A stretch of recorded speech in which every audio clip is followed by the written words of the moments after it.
The creative industries, or the orange economy, adds trillions of US dollars to the global marketplace, and its impact on Jamaica's economy is undeniable, even though not measured. Jamaica and creativity go hand in hand, but how much respect do we really have for our creative industry? How much value do we place on our oftentimes highly skilled but underpaid creative professionals? Today's Start Stories feature is a woman whose commitment is far more than talk. A simple stroll through the back alleys of Harbour Street are a testament to her commitment to the development of the creative community. Let's meet Andrea Dempster Chung.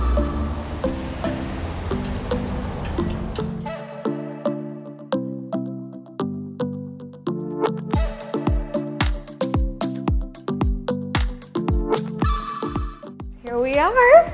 We are under the banner of Inspire, and we're here to hear from you, Andrea, about your start story. So we're currently sitting in the fruit of your inspiration. One of. So how did you get started? So in 2017, you know, I don't know if anybody knows, I'll go back a little bit, that Sure. I had founded Bookophilia about 14 years ago. Fave. And in 2017, Bookophilia had turned 10. And for me, I just had a little moment where I had a legacy conversation with myself. You ever have these legacy conversations? Like, What do you want to leave behind? Yeah, Yes. what is worth working on for another 10 years? You know, I could really see the impact Bookophilia had, not just on the book world or on writers or on people who like to hang out, but even musicians who had been on the stage and different sculptors who had their exhibitions there. And I just said, what would be worth working on for the next 10 years? And Kingston Creative was what the answer that came. And so I connected with two friends that I'd been to college with back in Atlanta at Georgia Tech. I'm a structural engineer. And I said, hey, I have a crazy idea. And they were like, okay, we're in.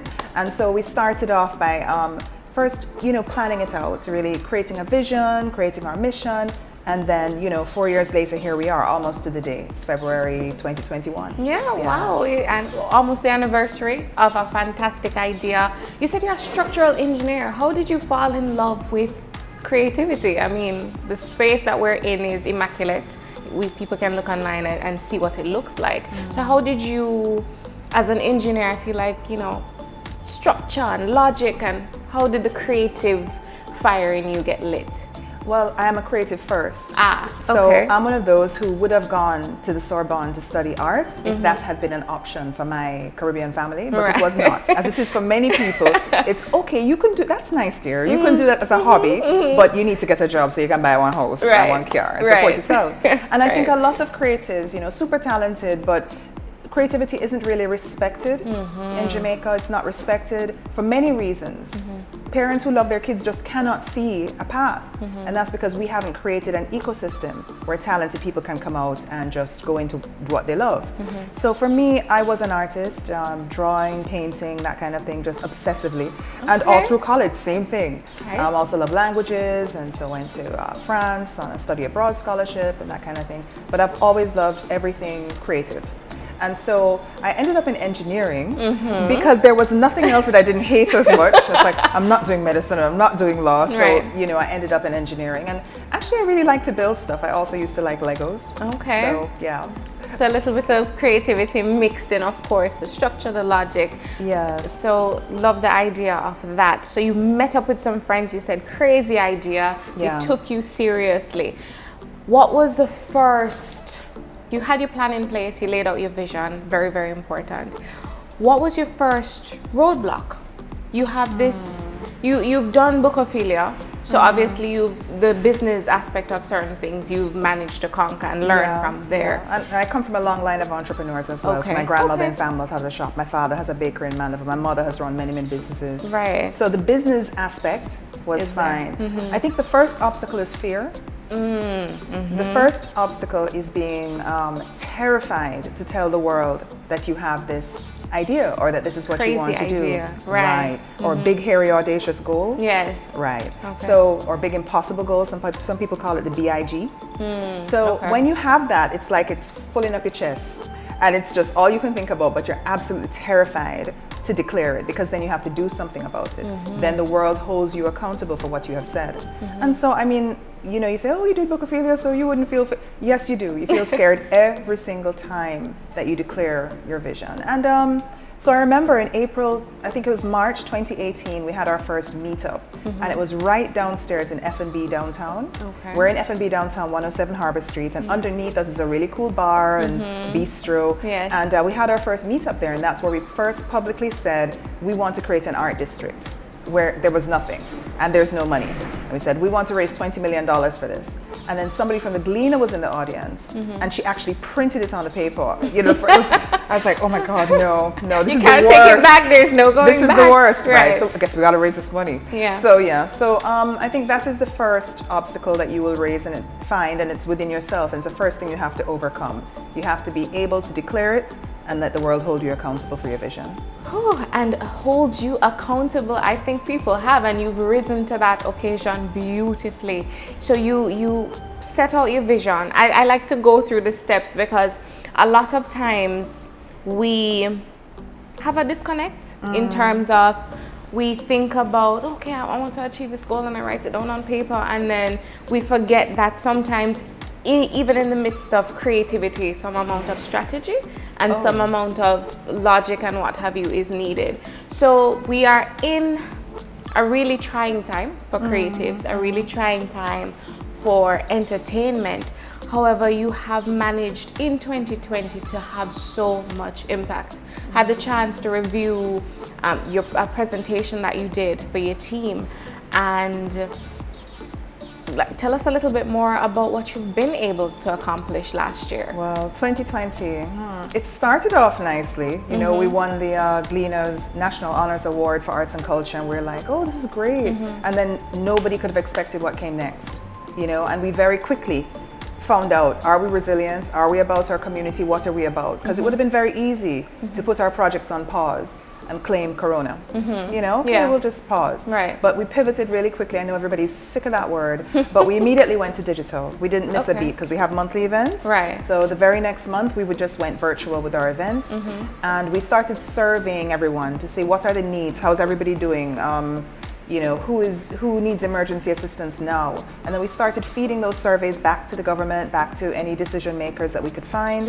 And then we managed to put together a grant with some partners, the American Friends of Jamaica, Fresh Milk in Barbados, a grant that gave 1,210 creatives emergency funding, gave them websites, consultants to make them websites so they could navigate this new digital space, gave them training, and actually put them in an artist showcase as well so people can see them, because it's very easy to be invisible in this time.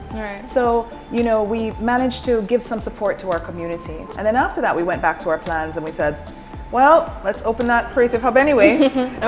So we opened the Creative Hub, and it's been slow. I would be lying if I said there wasn't a huge impact because of COVID. So we really hope that now that we're re-emerging, people do come and support. We also opened the Artisan Collective store, which is on Ocean Boulevard, and that's a really cool space. Most creatives, when they make stuff, they have to give it to a retailer and pay a commission, and they walk away, and they're not involved in how their stuff is marketed or sold. Fingers crossed that it will sell. Exactly. But this collective is actually run by the artisans themselves. All we did was give them a push start with a space and a little capital to set up the shop. And it's zero commission. So everything you buy, they get all the money for that. So it's a really cool new model. I actually want to go back to, I realized that we've kind of hopped over what Kingston Creative is in my excitement. So I think I want to reestablish for the audience, nobody who's had the opportunity to experience this space, probably to hear from you and learn a little bit more about Kingston Creative. What exactly is it? Well, we have a vision that Kingston is a creative city. We're really inspired by the fact, it's simple, Kingston is a creative city. UNESCO has designated as a creative city of music. But if 5 years ago, it was designated in about 2015. And if in 2015 you walk downtown, you would not know that it's any kind of creative anything. The creatives who live here were not benefiting from any of this designation. And so we said, what if Kingston really was a vibrant creative space? What if there was an art district and a creative hub for training creatives. What if? You know, and then we flowed from there. So we started creating the infrastructure for an art district. This is where my engineering comes in. Okay. So, you know, you start putting in the infrastructure, the murals, and working on sculptures on Duke Street with another team that's there doing that. And then started doing training sessions. Over 4,000 creatives have been trained. So it's two halves. You have to invest in the people, in the creatives themselves, and you have to invest in the place. And once you've created this creative cluster, then people come. And then you have commerce. And then the people here can uplift their own communities and make wealth for themselves. And then we have national growth in the creative economy. And so that's the vision. I love how simply you've broken that down, because I feel like if it's one thing that we've heard is we always hear, oh, we need to, we really need to, we should. And it has a really big impact on me to actually physically see the results of the work that you've put in. We had an opportunity to walk behind the space. Yes. And what do you think that having that physical presence of the creativity does for the community? Well, there's two communities for us. One is a community that's the downtown Kingston community. The other communities are a creative community. I think Jamaica as a nation, we're a nation of talkers, right? We're on the veranda and Lord, we shoulda, woulda, coulda, as you're saying. Yes. And I think that everybody has a lot of good ideas and a lot of people have the very same idea, but the difference is execution and accountability. So it's a way of operating with integrity, right? So you do what you say you're going to do when you say you're going to do it. And that's how you build trust in a community. And I think just when we had our first meetup, we said, okay, we're going to do this. We committed to doing this one thing. And then we came back to them the next month and said, hey guys, we've done this one thing. And then we say, okay, next thing we're gonna do, that. They've done it. And it builds trust, and it builds your trust, it builds your credibility. Your community then starts to say, hey, it makes sense for me to help to push start this car because we believe that they're actually going to do what they say they're going to do. So I think it seems really simple, like just operating in integrity and holding yourself accountable to what you say you're going to do. But I think that's the core of execution. It's the core of us moving from constantly talking about problems to finding solutions together in a collaborative way.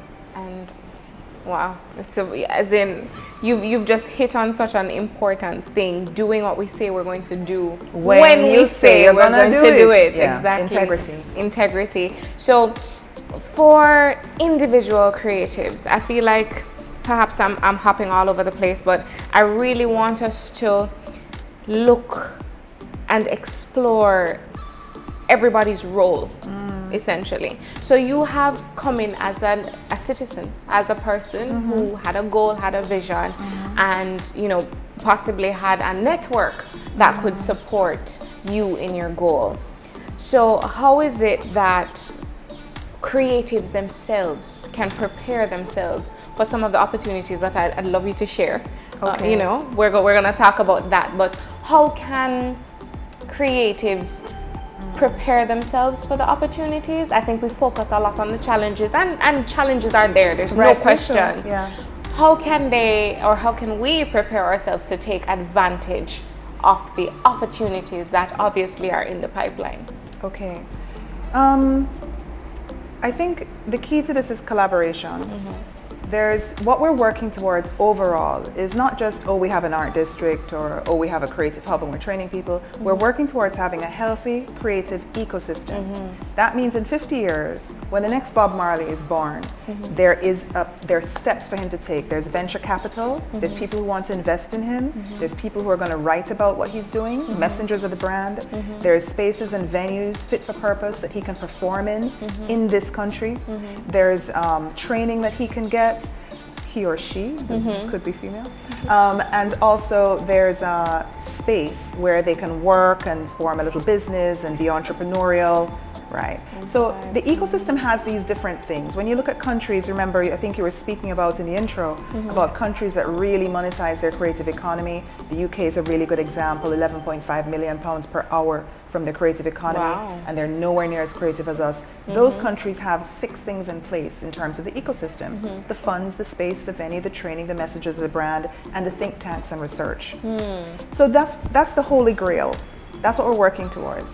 But Kingston Creative isn't saying, oh, we're going to do all that for you and you just sit there and get the opportunity. We realize that everybody has a part to play. There's some creative out there who's really good at research. They may start the think tank.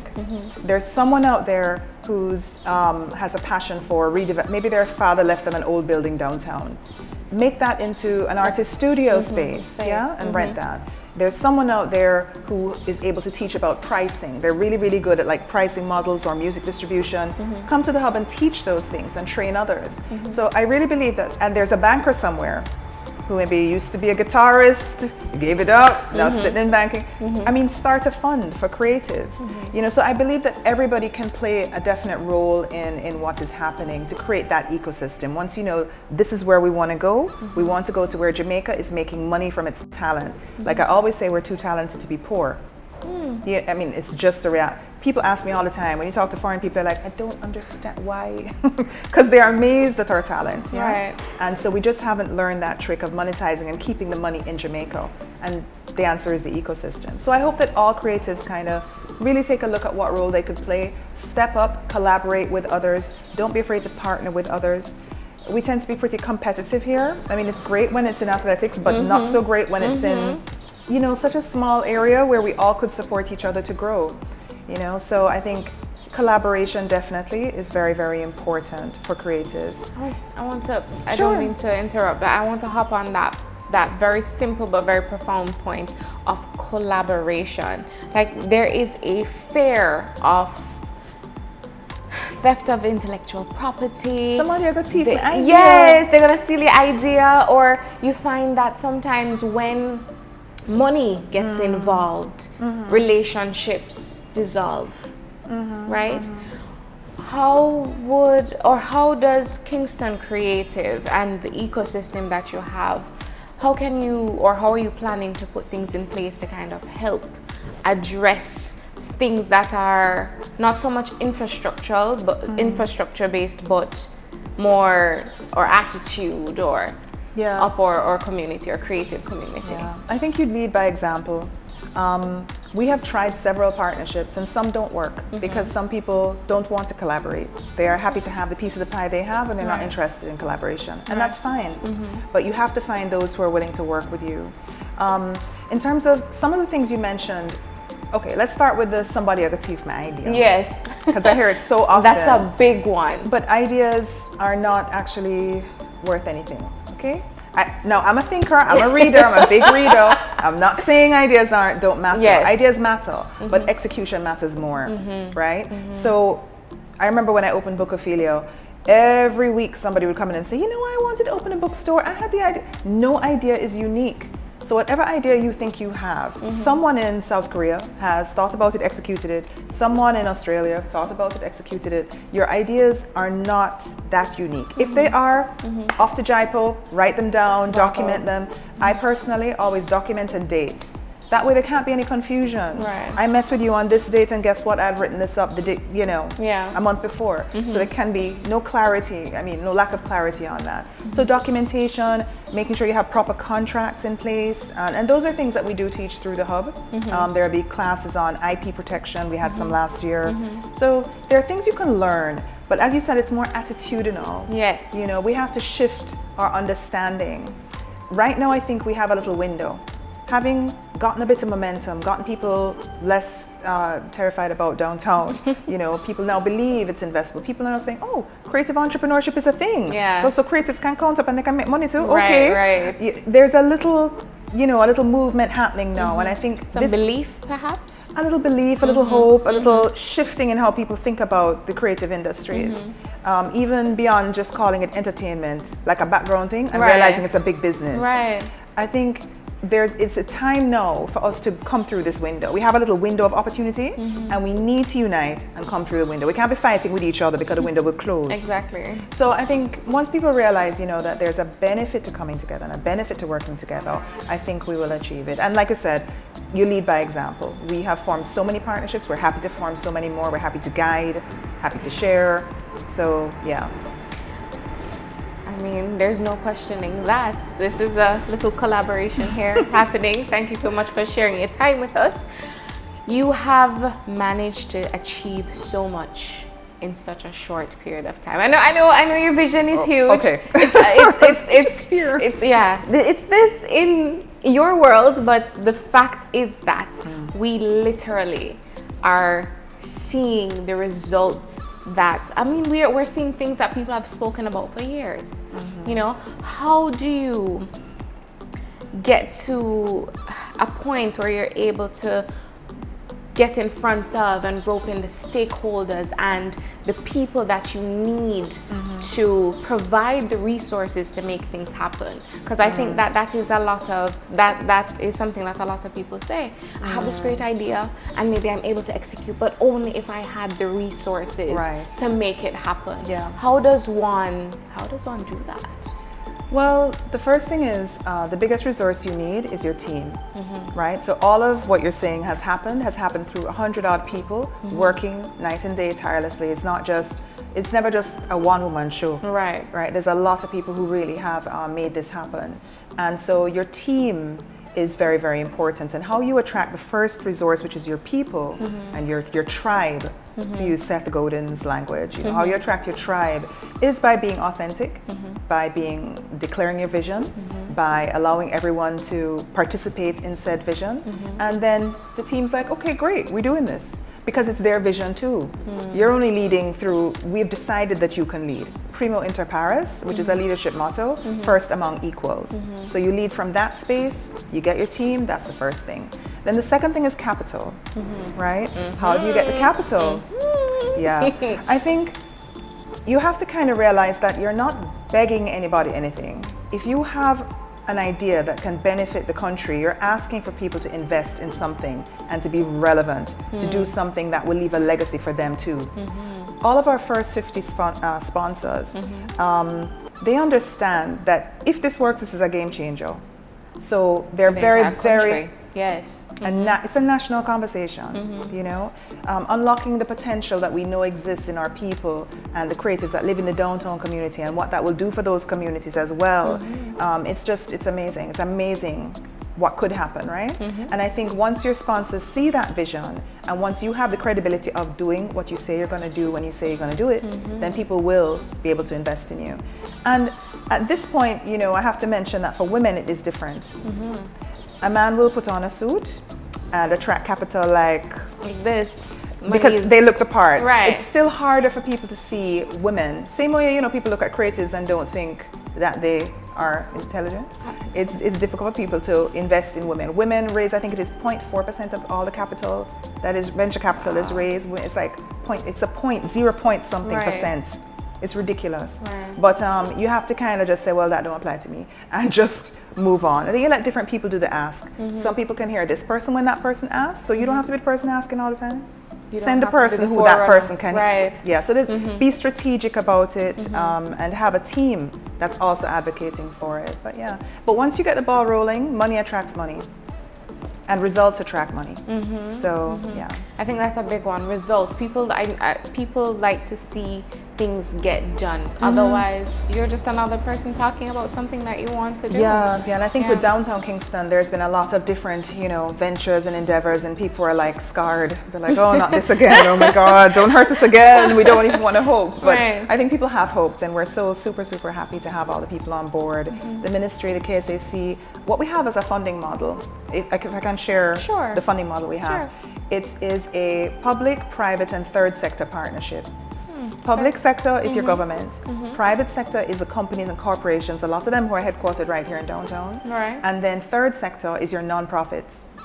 People who are interested in the well-being and social advancement of the people that live around downtown. So we have those three So we're not just funded by government, so if government change, your project goes away. Right. We're not just funded by private sector, so if they say, oh no, we want to do this big develop, we have to do it. You have to, right. Right. So having a diverse funding base, I think, is really important if you want to stay on mission and not be controlled by your capital.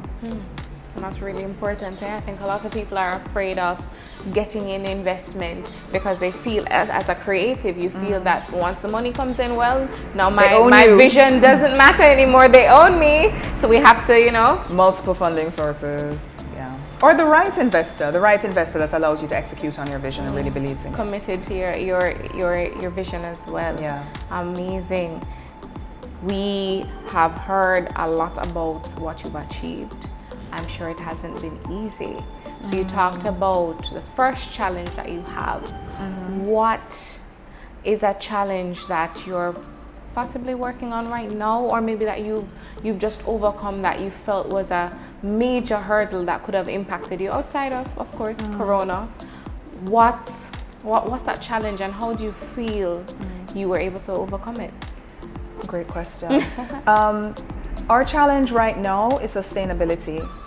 Like any startup in any field, you start off, seeking capital to do small things and starting to grow. Right. And then we got to the threshold where we're like, we need a 3-year roadmap that's funded. Right. And so, thankfully, we found a partner in the IDB. The Inter-American Development Bank has put in, over $1 million in this project for 3 years. So we have a 3-year partnership to roll out Createch. FinTech is looking at how, technology transform the finance. Yeah. So how will the intersection of creativity and technology accelerate the talent that we have here in Jamaica? Super exciting. Oh, okay. Yeah, okay. Yeah. So there's all kinds of different techie platforms coming out, and immersive art apps and e-commerce platforms. Are we gonna hear more soon? You will hear more soon, definitely. And these opportunities will keep rolling out. But that was a big hurdle for us, because if you keep going, every 3 months you have to find another little piece of funding to do a little piece of something. It's very wearing. Like a lot of your energy is spent just seeking funding. Right. So being able to say, okay, let's get to where we're sustainable, to where we have funding for a stretch of time, that we can really just focus on the implementation and the partnerships, getting the right stakeholders on board. That was important for us. And it just took negotiation, and the IDB is an awesome partner, and the labs people, IDB Labs is a small division of IDB that focuses on experimentation. So they're very happy to take this journey with us and explore Createch. So that's what we'll be focusing on the next 3 years, as well as, of course, the art district. But whole heap of hackathons and accelerators, incubators.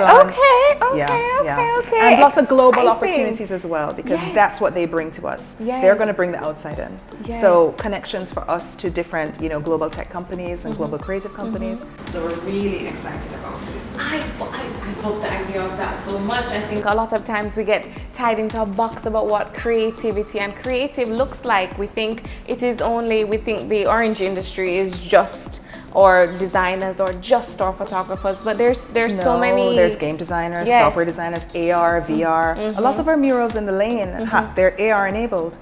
So if you go on RTV, even hold up your phone, you're going to see a video that then shows you pictures of Swiss stores building back in 1940, whatever. The black and white photo, so it shows you the history, how it's come through, when this space was founded. So there's so much more you can give in an experience by using technology. And now with coronavirus, your customers are remote. Right. So somebody from Sweden can come and tour your art district, buy something from Life Yard, buy the t-shirt, donate to this charity, do whatever, watch the video, look at the pictures. You have to make your experience global and globally accessible, for us to survive. A lot of those in-person tours shut down. So now we really have to focus on what can technology do to make sure that we can still keep monetizing even under these very, very trying circumstances. Okay, I'm excited. Wait, but things are going on. What? There are things. Okay. All right. So I'm so excited by that. I'm trying to get my thoughts together, but preparing ourselves for global, because it's closer than we imagined. I mean, when in preparing for this particular interview, I noted that 2019, I believe, up to August, we're not tracking the value of our creative industry. I'm hoping that has changed, but there were some promises to have tracking done. I'm not sure, I haven't seen any follow-up on that. I have seen some progress. Yes. As you know, I have my eye very, very closely on this because it's the hardest thing to advocate for a sector's value if you can't tell them how much you've gotten from the sector. Exactly, yes. And that's nothing that a private citizen can do. Right. But the JBDC, which was under the Ministry of Industry and Commerce and Agriculture and Fisheries, MICAF at the time, Minister Floyd Green had spoken to JBDC and they then spoke to the British Council and they then took on with Nordicity, this company, to do a mapping. They're global experts in culture and creative economies. So they've completed the mapping and I've seen the draft report. And it really does start to explain how our creative industry, what it entails, where the scope for growth is, where the opportunities are. And the Ministry of Finance, in their COVID preparations, if you go online, Ministry of Finance, you'll see a report that puts the value of the creative industries in Jamaica at $84.1 billion per year. US dollars? Jamaican dollars? Jamaican dollars. Okay. Billion. Okay. Billion. 84 billion Jamaican dollars. 84.1, don't forget the point one. Point one is very important. That's $100 million. No, it's really nice to have a number, even though that's an estimate, and we know that the proper economic analysis is going to come next year in Nordicity's and JBDC's phase 2 of the work. So we'll get a really detailed thing. It's nice to have a number now, even if it's a tentative number. And it's nice to have it coming from the Ministry of Finance because those are the people who make our economic decisions, right? About who to invest in. Yes, that is true. Which horse are we going to bet on for Jamaica? Are we going to try and make ourselves into a logistics hub? Or are we going to bet on what people are doing naturally already? Making music, making dance, making culture that goes global, So for me, it's a no-brainer. Invest in creativity is what, we've been saying, hello, we're so talented. Let's invest in this. Let's, let's go with what we're good at and what we know we're good at and what the world knows we're good at and what the world wants more from us. So we finally have a horse in the race. We'll have a little horse in the race. A little one, right? But he's being tracked. So what does that, I think it's a major thing that the government is finally valuing, finally seeing value in creativity for our creatives on the ground who are currently feeling not respected, not valued, possibly not being paid well. What opportunities can they, I don't know if I want to be remiss, if it would be remiss of me to say have them create for themselves, or how can they? Yes, you must create an opportunity for yourself. You cannot sit down and wait for no opportunity to come to you. You have to create it for yourself. So that's the first thing. Okay. I mean, I totally agree with you. You're not being remiss at all. That's exactly how you have to think. Oh, there's no opportunity. Okay, what would I do if there was one? What opportunity would I want? How can I get there? Yeah. How can we increase our personal values then? I think for me, it always goes back to self. It does not matter if the world values you. It does not matter to me how the world sees me. It's how I see myself that makes the difference. And that goes for creatives as well. If I can't internalize what you think I'm worth, I need to know my worth. I mean, even in the engineering and business field, there came a point where I had to say, oh, no, I'm not doing anything for less than X US an hour. I'm not doing it. And it took some time for me to say, no, I'm really worth this much. And if you want me to lift a pin from there to there, it's this much. And we're not going to argue about it. My fees aren't for everybody. Are you going to pay me or not? Right. And if not, there's someone else who will see the value. And no hard feelings, no hard feelings. Yeah, so I think creatives do need to respect themselves, do need to set their pricing. The most important thing you can do is form an association. Join an association if there's one in your industry, because it's film, it's fashion, it's gaming, it's a whole wide spectrum, crafts, this, that. Join an association or make an industry association. Why?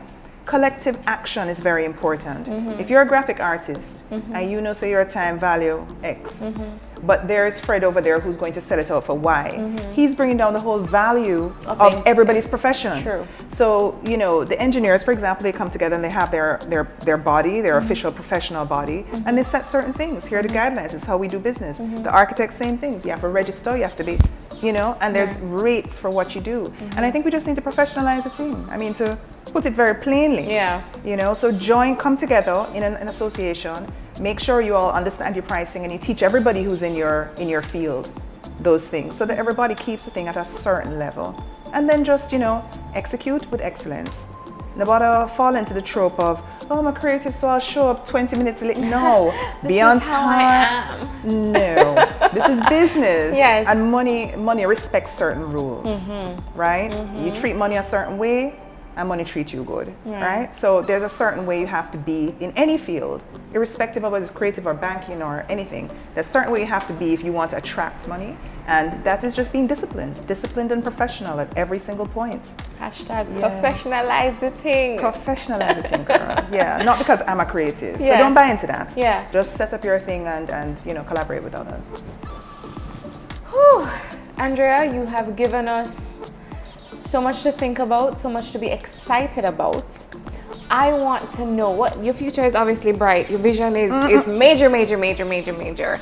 But what has you most excited for 2021? It's February, so there's still time. What has you tingling, Andrea? Well, I don't know. Holidays? Like, seriously, I think I rest as hard as I work. Okay. So you're not about that sleepless. No. That hustle nonsense, no. Yes. I mean, I hustle when I need to hustle, Right. but then when I'm on break, I'm on break. Okay. So, I mean, most excited is like, time for my family, time with my friends. I know August, I'm taking a full month off, don't call me. Okay. Yeah, so, Don't call her. I just feel like you have to have balance in life. As hard as you work, you need to be able to play. As much as you give, you need to be able to give back to you. Or it's just out of balance, So yeah, that's what's really exciting me is the thought of being able to go and take a trip and feed my soul and go to an art gallery or and come back with another fantastic idea. Refreshed and rejuvenated. Yeah. So I don't live to work.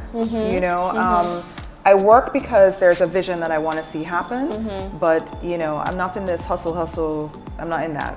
I'm like, let's get it done. Let's leave a legacy. Let's contribute. Let's lift up as many people as we can. Let's get there together. But it's not about working myself to a frazzle. No. Let's enjoy it while we're doing all of these things. Of course, you have one life. You got to enjoy your life. Yes. And that is a note that I want to end on. But before I go, there are some exciting things that are coming, Andrea, that you mentioned that will be announced soon. Oh, that is the IDB deal that we spoke about, the IAD. No, you have to highlight that again. Okay, let me highlight it. That's a big deal. Okay. Well, we just signed a 3-year contract with the IDB for a $1.295 million US program. Can we say that again? US dollar program. Thank you very much. And as a tiny little arts NGO, we just have to really thank all the creatives that believed in us and all the creatives that put in sweat equity. The first few years, I had the analogy of we have to push start the car. We have to, nobody's going to come and help us. We creatives have to go and perform in the street. I know you don't have no stage, but let's show them what can be done. If there was a stage there. Right. So we had to push start this car, and finally now we've been able to sink the clutch. So for people who know how you push start a car, people of a certain age, we really have gotten to the stage now where we've gotten the investment where we feel, that we needed to take us to that next level where more and more creatives can now benefit. So we're super excited about that this year, about rolling out that program and employing lots of creatives and training lots of creatives. And it's going to be exciting. It's going to be a really exciting year. The United Nations has designated 2021 as the International Year of Creative Economy for Sustainable Development. Ooh. We couldn't see any better star in the sky. It really is like everything is coming together. So there'll be a lot of things happening globally, like go on the UN site, see if there are, forums and things that you can plug into. But it really is about how can we use our creativity and talent to make our country better and develop our country sustainably. That's the conversation we want to be having, and we're really happy that you invited us to talk about it today. Thank you so much. Thank you so much. You can come and see the fruit of Andrea and her team's hard work. Make sure you check out the virtual art walk that happens once a month. It happens once a month, every last Sunday, and definitely come and take a socially distanced walk down Water Lane. It connects our museums on East Street with our National Gallery and Beat Street over on Orange Street, so it's super exciting. Nice. So take a walk, look at the art. We will and support the creatives. For sure. And we can go down to the Artisan Collective and buy some items, and we can even see some of the items being made, I understand, right? Yes, the artisans are in the store, and so they'll be making stuff on weekends, so pop by, meet an artisan, and definitely support creatives. All right. Amazing. We are done. We're leveling up, leveling up. Oh, leveling up indeed. Andrea Dempster Chung, the mastermind, might I? One of the masterminds. One of the masterminds Yeah. behind the Kingston Creative movement. There are a lot of resources that Andrea mentioned. We will be sure to include them, right? Thank you, Rachel. No problem, no problem. That was fantastic.